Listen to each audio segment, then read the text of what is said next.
My wife and daughter abandoned me when I was sick. Years later, they returned to claim my house. But there's more to the story. I was diagnosed with advanced Hodgkin's lymphoma, which shocked me because I had been active, ate well, and regularly saw the doctor for checkups. The oncologist explained that the exact cause of cancer is not fully understood. I had a slim chance of survival, but I needed intense chemotherapy. Despite the odds, I was prepared to fight for my life. After receiving my diagnosis, I sat down with my wife, Janet, whom I'd been married to for 15 years, and my teenage daughter, Layla. They were devastated, but I reassured them that I would do my best to battle the illness. I worried about how our family would cope, as the doctor warned that the chemotherapy would be tough and I would need all the support possible. The oncologist also cautioned that many marriages don't survive the treatment process. Later that night, I shared these worries with my wife. She promised to stand by me, uphold our vows, and assist me through the sickness. Fortunately, I had excellent insurance, substantial savings, and a trust fund from my late grandfather. While the treatment would be expensive, it wouldn't leave us in financial ruin. Our house was completely paid for, and I had already saved up money for my daughter's college in case something happened to me. My colleagues at work threw a farewell party and wished me well for my tough journey ahead. I began chemotherapy a week later, and it was incredibly harsh. When I returned home, I felt like I had been hit by a train. I could hardly take care of myself and had very little energy for basic tasks like walking or bathing. My wife and daughter did their best to assist me. They brought me food, managed the household chores, took me to my chemo appointments, and made sure I had my prescribed medications. I tried not to burden them too much and did small things for myself when I could. This went on for 2 months. I could tell that my wife and daughter were getting more and more frustrated with me. I sensed their hesitation whenever I asked for help. Even taking me to chemo seemed to annoy my wife. Things reached a breaking point when I had an early chemo appointment. One day, I noticed I was running a bit late and my wife had not come downstairs from our room. I called out to ask if she was ready, and she sounded tired and suggested that I just take an Uber to the hospital because she was worn out. I was really surprised at the time. Well, I'm not sure. I used Uber and also called the hospital to see if someone could meet me in the parking lot since my wife couldn't assist me. Thankfully, my Uber driver was a very kind woman. She made sure I got inside the building safely and even offered to pick me up when I was done to take me home. I appreciated it, but it was a bit odd and embarrassing to rely on strangers. After getting back home later that day, I rested for a while and then talked to my wife and daughter about how they'd been acting. I brought up how they seemed distant recently and asked if they thought I was a burden. My wife mentioned that they were just feeling overwhelmed, and my daughter said she didn't expect me to need so much help. I suggested hiring a nurse to come a few days a week to assist me and take me to chemo. I also ordered a wheelchair to make it easier to move around when I'm too weak to walk. They agreed with the ideas. I asked the hospital for suggestions, and they sent me a kind but firm in-home nurse.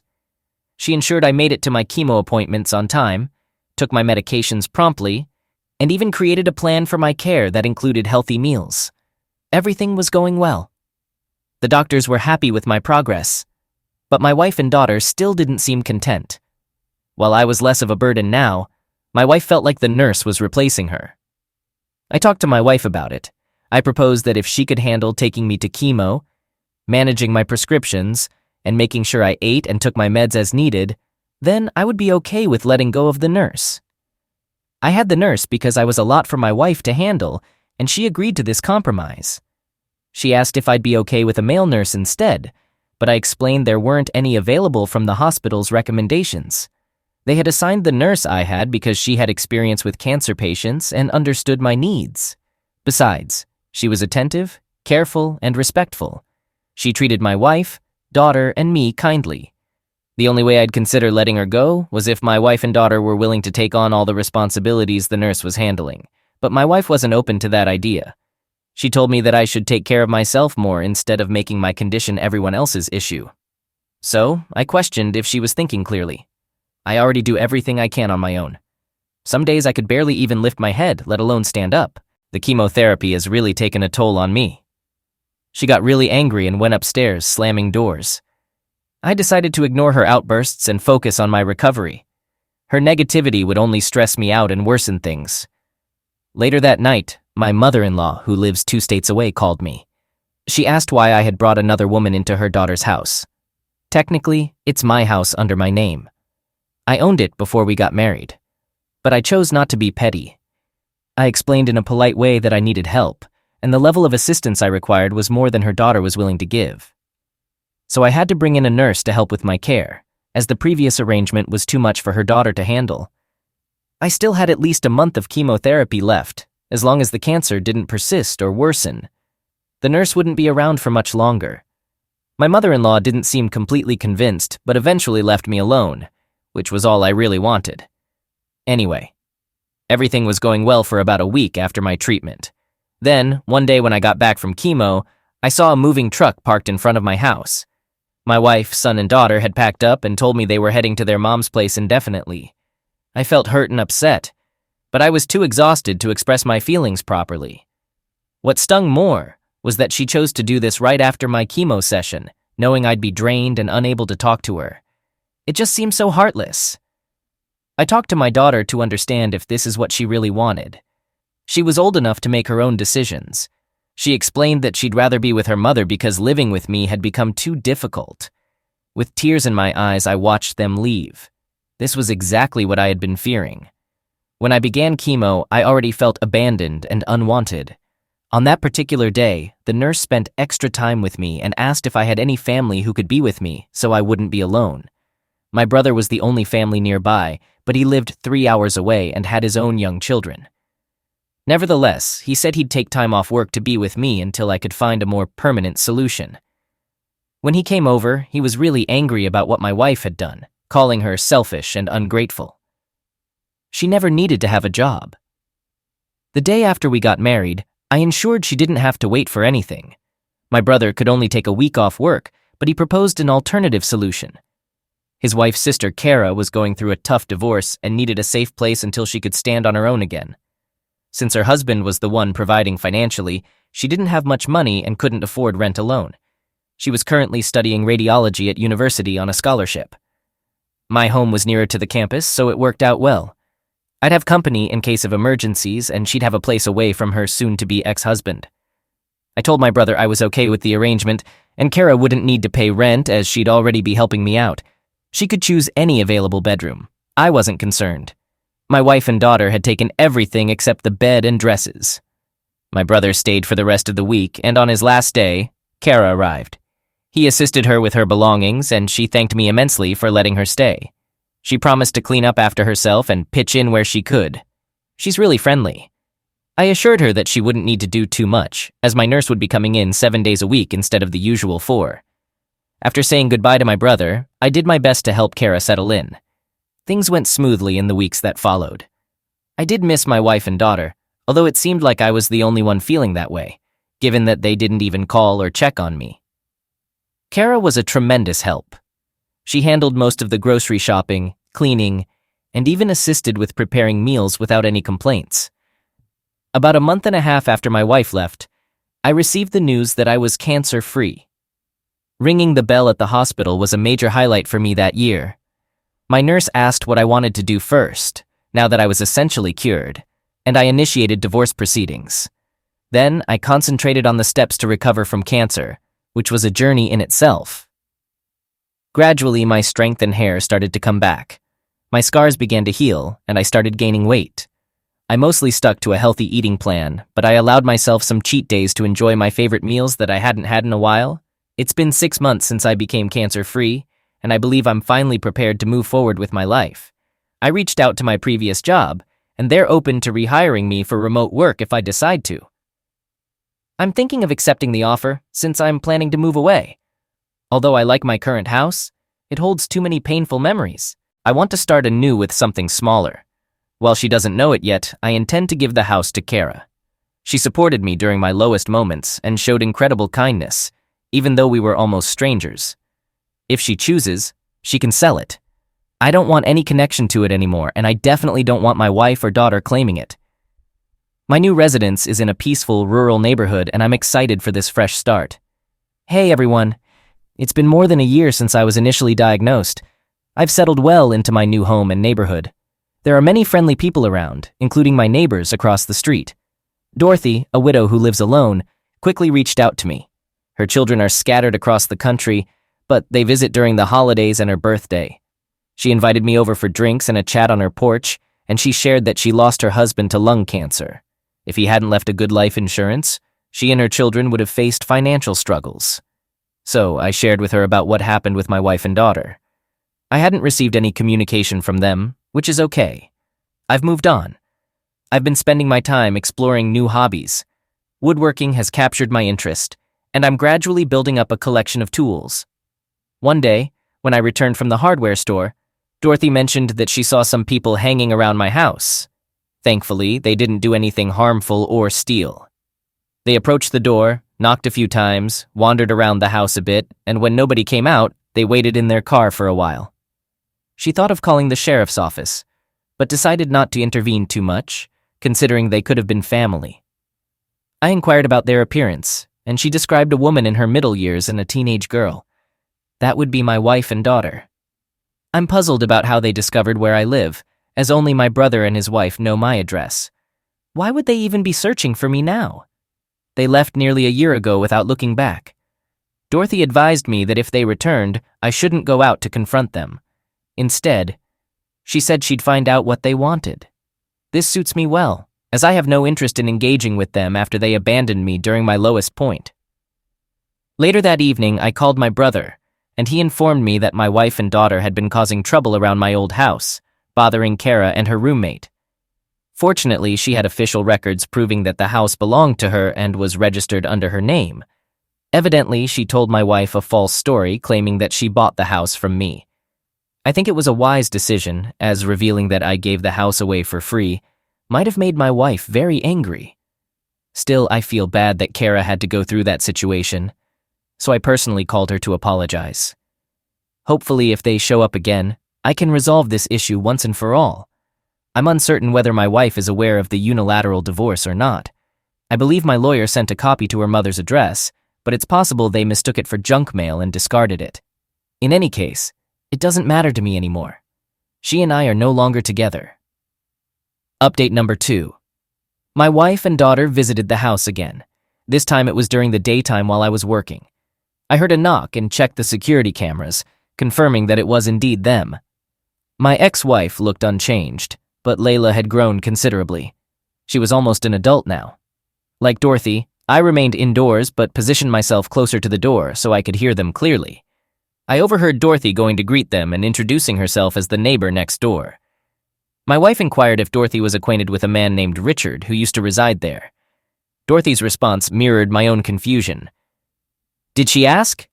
Used to. My wife clarified that her husband, not ex-husband, used to live in this house before he passed away.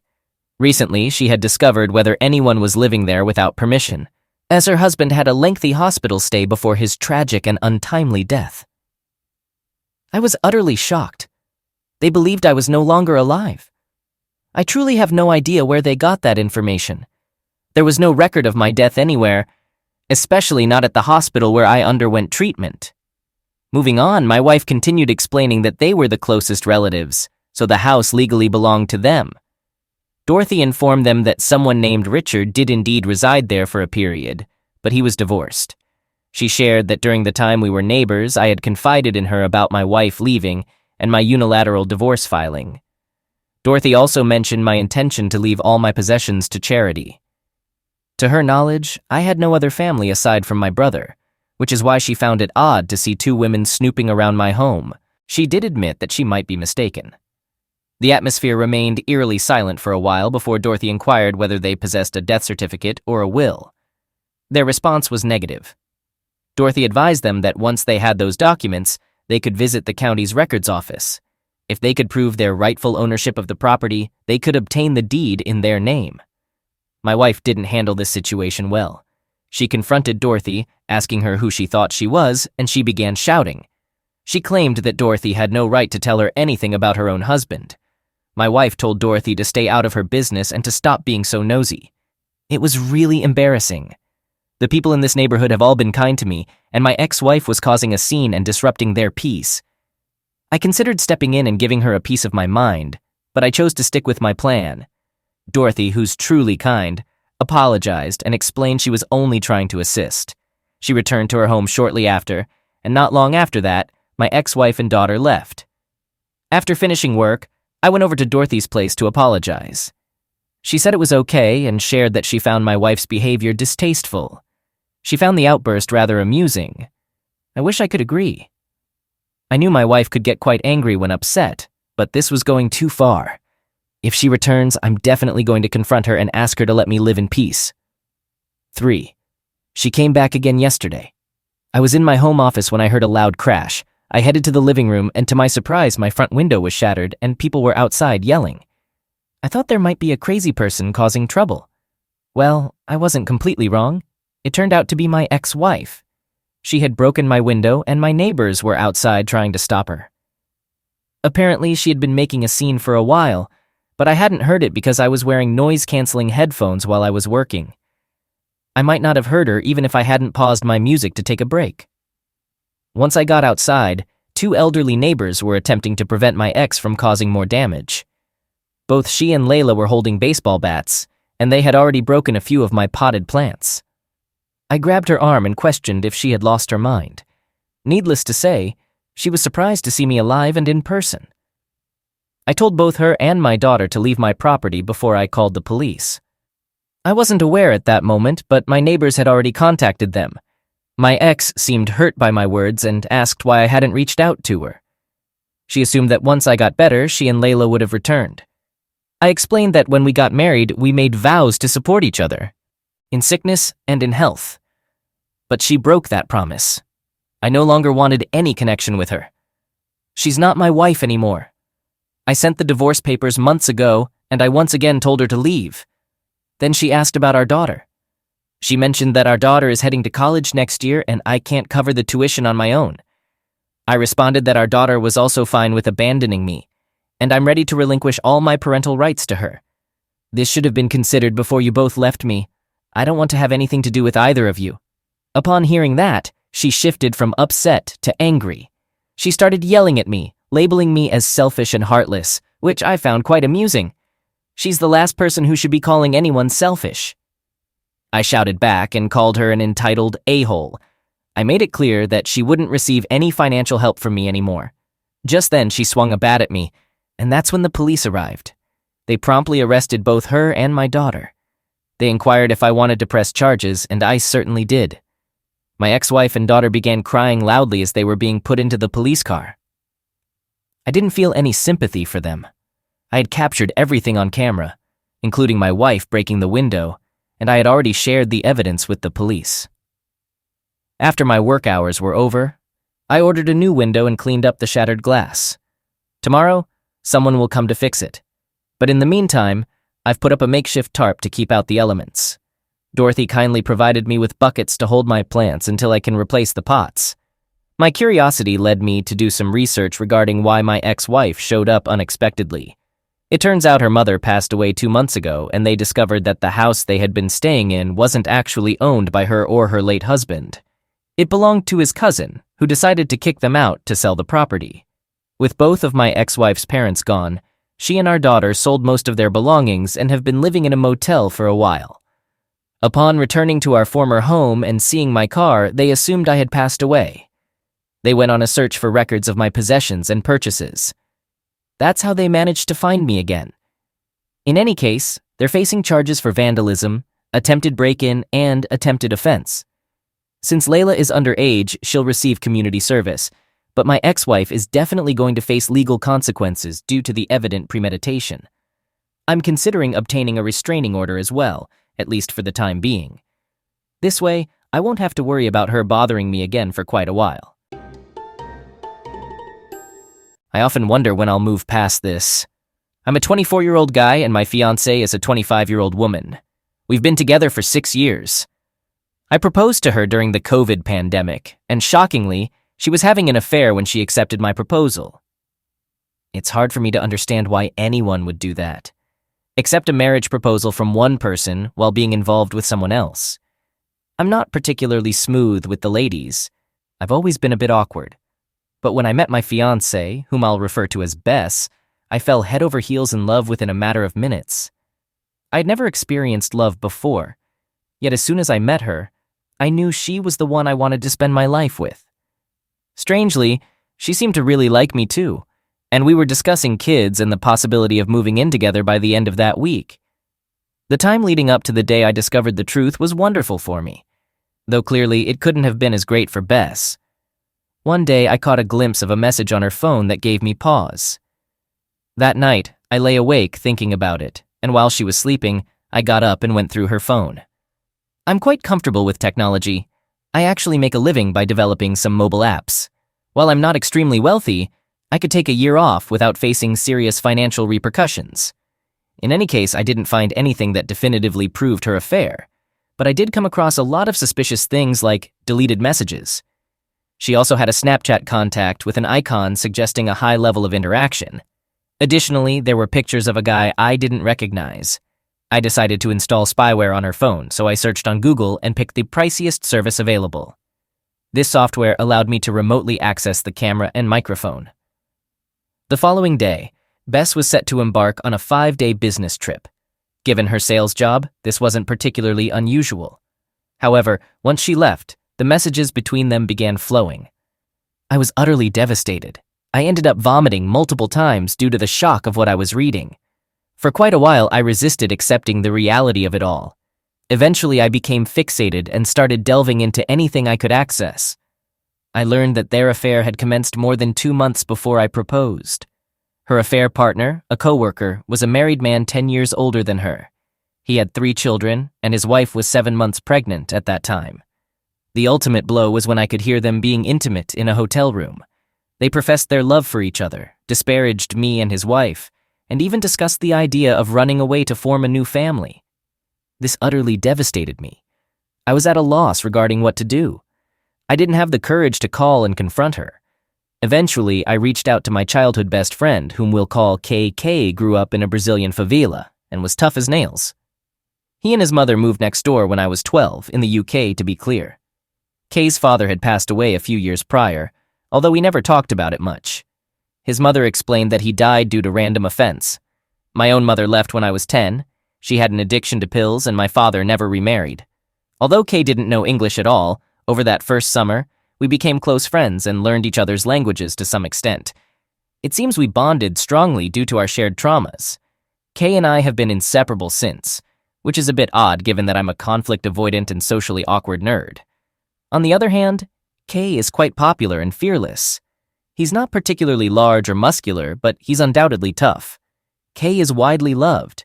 During high school, someone organized a surprise party for him and a whopping 250 people attended. Meanwhile, I can probably count my friends using one hand, and even then, 3 of them are more acquaintances than true friends. I confided in Kay, sharing the messages and emails I had uncovered. He remained silent for a significant period. He informed me that he couldn't offer specific advice because this was a matter I needed to handle on my own. I had to deal with it in the way that felt right for me. Then, he recounted an experience he had when he was with a girl who had cheated on him. He went to great lengths, exposing her to family and friends and cutting off all contact. I was utterly lost, and Kay's suggestion was the only thing I had to go on. I expressed my desire to do something similar to Bess. Over the next few days, we packed up all of Bess's belongings and took them to a storage unit. We changed the locks on my apartment and got ready to pick her up from the airport. Thankfully, Kay was the one driving, as I was actually sitting on my hands to conceal their trembling. When Bess got into the car, despite her cheerful demeanor, she instantly sensed that something was amiss with me. I simply mentioned that I wasn't feeling well. With a smile, Kay told her that I had a fun surprise planned for her at her parents' house. Throughout the entire trip, I remained silent, avoiding letting her see my face and attempting to fake a smile as best as I could. From the moment Bess entered the car, the rest of the day seemed to unfold in slow motion. The day prior, I had spoken to her parents and informed them that we were coming over. I told them that I had an exciting announcement to make. Upon our arrival, there were warm embraces and smiles, and I almost backed out at that point. I genuinely care for her parents. They've treated me well and always made me feel like part of the family. Soon enough, Bess was seated on the couch between her parents. At a certain point, someone inquired about the big surprise. Kay encouraged me to proceed. I began by expressing my deep affection for her parents and my gratitude for their warm reception and the way they made me feel like part of the family. Then I became emotional and struggled to speak for a few minutes. I had a well-prepared speech, eloquent and composed, but I completely blanked on it. So I blurted out, "Bess has been cheating on me with a coworker who has children, and his wife is 7 months pregnant. The engagement is off, the wedding is off, and our relationship is over. Bess, your belongings are in this storage unit." I dropped the key on the floor. "This is a permanent goodbye." I left while everyone remained in stunned silence. I overheard Kay telling them that I needed time to heal and to please only contact me if it's truly necessary. In the car, Kay advised me to post on the Facebook group. This group was where we were organizing the wedding. Everyone was part of it. My entire family, her whole family, friends, everyone. I posted a brief message that was nearly identical to what I had shared with her parents, and then I left the group. Kay kept saying he was proud of me and assured me that someday I would look back and be glad I stood up for myself. I was utterly shocked. Nothing about this situation felt positive or even real. Our next planned stop was at the coworker's wife's place. When she opened the door, I immediately blurted everything out without even introducing myself. I'm quite certain she slapped me at some point. As I handed her a thumb drive containing the evidence, her husband emerged from behind her. His wife began to shout immediately, instructing him to leave and not approach her. He attempted to offer excuses, but the moment he took a step forward, Kay was right there in his face in an instant. "You heard the lady, get out!" After a bit of back and forth, he eventually packed a bag and left. Kay had a conversation with his wife while I tried to process the mess my life had become. Eventually, we were invited inside. Kay called his mother, and we agreed to spend the night until her father could come the next morning to pick her up. She was scared that her husband might return, and she didn't want to be alone. Once inside, I felt invisible. No one noticed me. I sat there silently crying. While I understood that her situation was worse than mine, it still hurt that nobody even acknowledged me. At some point, everyone fell asleep, but I continued sitting there crying. I decided to end it all. I looked for pills, but I couldn't find any. In the end, I grabbed a long tool and planned to push it through my heart. I held the tool against my chest with both hands, took a deep breath, and it went a centimeter under my rib cage. I don't know how long I stood there, but eventually I left the tool on the table and returned to my chair, where I cried the rest of the night. I couldn't comprehend what was happening. Her father arrived at 5:30 in the morning and I let him in. He seemed remarkably calm given my appearance. He calmly asked me questions and if I was all right. I mumbled something incoherent. He went inside to find his daughter and I just stood there holding the door. Kay came out to talk to me, but I only stared at him before I passed out. I woke up in the hospital. That was 3 months ago. Kay stayed with me during the first few weeks after I got back home. He was worried I might try to offend myself again. I haven't spoken a word to my ex-fiancée. I changed my phone number, blocked her email, and cut off all access on social media. She has knocked on my door dozens of times, speaking through it, sometimes for up to 4 hours. She expresses how sorry she is and begs for forgiveness. She's claimed that she ended things with the other person, the AP. She says the AP's wife is divorcing him and that she lost her job because the AP's wife reported them to HR. Whenever she comes, I just sit on the other side of the door, listening to her while tears flow. It's like I'm inflicting pain on myself. I haven't replied to her yet. She's mentioned that she can sense movement at the door when I lean against it, so she knows I'm there. I haven't managed to heal at all. I still love her deeply, but my heart and soul are severely wounded. I'm consumed by anger, hatred, and shame. I understand I can never return to her, as it would utterly shatter my remaining self-esteem and self-respect. The confrontation at her parents' house and informing the AP's wife brought me no relief. If anything, I regret not just walking away from it all. People say that at some point you become numb or different. I hope that day comes soon for me, because right now, every day feels like a living nightmare. Update. I eventually decided to approach her parents to see if they could help convince her to stop coming to my door. Honestly, I don't care about her reasons or what she wants anymore. I've come to realize that how I perceived her and who she truly is are two different things. At this point, I just want her out of my life so I can move on. Maybe I'll get a cat or something to keep me company. But before I could talk to her parents, her dad unexpectedly showed up at my door. He brought a six-pack of my favorite beer and asked if we could have a chat. I agreed, but I mentioned I was heading out and suggested we talk while walking. I didn't want him to come inside, not just because my apartment has been a mess and reflects my state of mind, but also because I didn't want to risk her showing up at the door suddenly. Plus, if things got awkward, I didn't want to ask him to leave. Confrontation isn't really my thing, as you know. He opened a couple of beers and he began talking. He started by apologizing on behalf of his daughter. Then, he shared that his wife and daughter had been urging him to talk to me and convince me to talk to his daughter.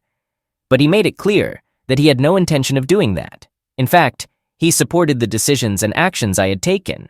He mentioned that his daughter had become spoiled and selfish, and he was hoping that she would finally have to face the consequences of her actions. He expressed the hope that maybe this experience would lead her to become a better person in the future. Then things took a strange turn. He started asking me a lot of questions about how I was doing. The questions he asked had a clear direction, and it was pretty obvious that he was hoping I was going through a lot of pain, right? It seemed like he was expecting me to be in considerable pain, and he might have even found some enjoyment in that. This really unsettled me, so I decided to tell him the exact opposite. I mentioned that I had moved on from his daughter, that her actions didn't bother me much, and that I was happy and moving forward. His reaction to my response was strange and disappointing. I couldn't figure out why he seemed that way. Then he started discussing my ex's pain. The way he talked about it was off, even though he was trying to mask it. It almost seemed like he was secretly pleased or finding some kind of joy in it. At that point, I decided to make a quick exit. I pretended I left something at home, said my goodbyes, and left in a hurry. I'm officially done with my ex now. Your advice, strangers on the internet, helped me snap out of it. I'm prepared to move on. Even though I'm still hurting and my self-esteem has taken a hit, I've reached a point where I'm ready to let go and move forward. Many of you were right, I think. I managed to avoid a serious problem, not just with my ex, but probably with her family as well.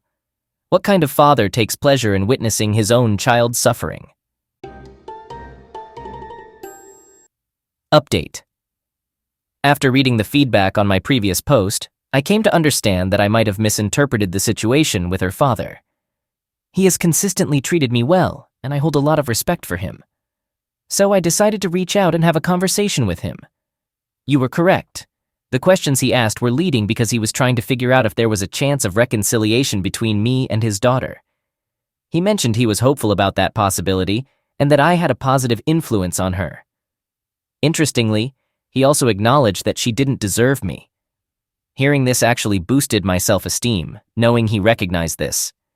The reason he had a smile while discussing his daughter was related to a long-standing disagreement he had with his wife about how to raise her.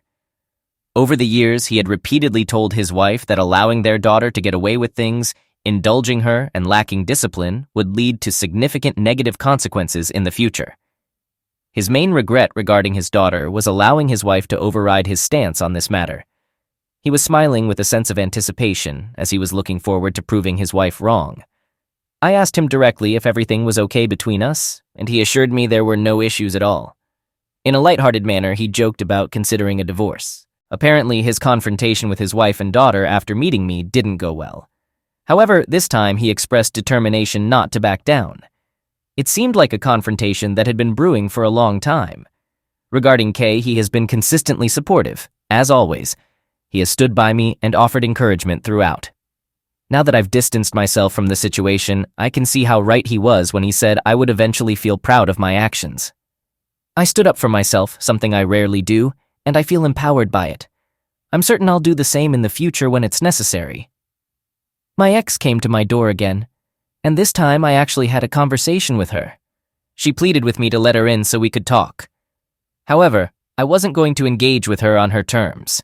If we were going to talk, it had to be under my conditions. I agreed, but I mentioned that I had some tasks to take care of first. I suggested meeting at a local park in half an hour. I didn't want her inside my messy place. Also, as some of you pointed out, meeting her alone could potentially protect me from any false accusations. Interestingly, I didn't feel nervous at all. In fact, I felt strangely good. For once in my life, I felt pretty confident in myself. So I went to the park, and there she was, crying. We sat down and exchanged some trivial small talk.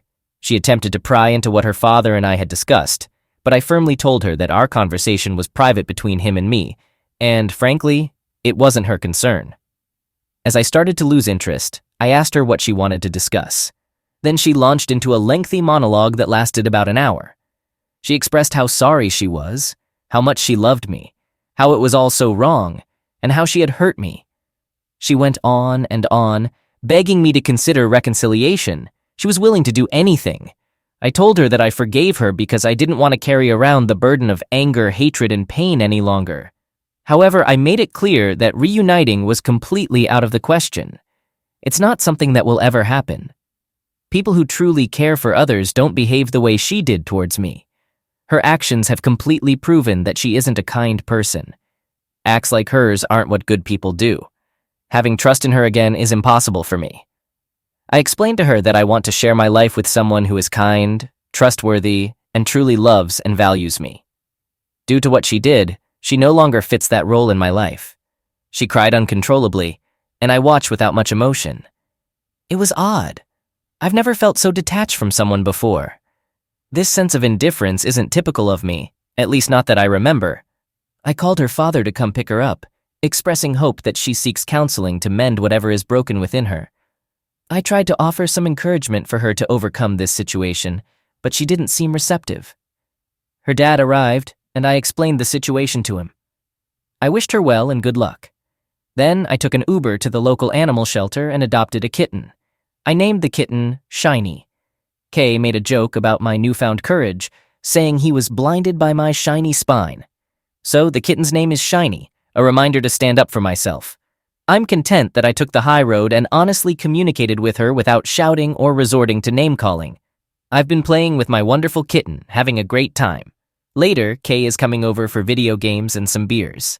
I feel a sense of sadness for my ex and some pity. I'll miss the good moments we shared, but I'm also relieved that this chapter is closed.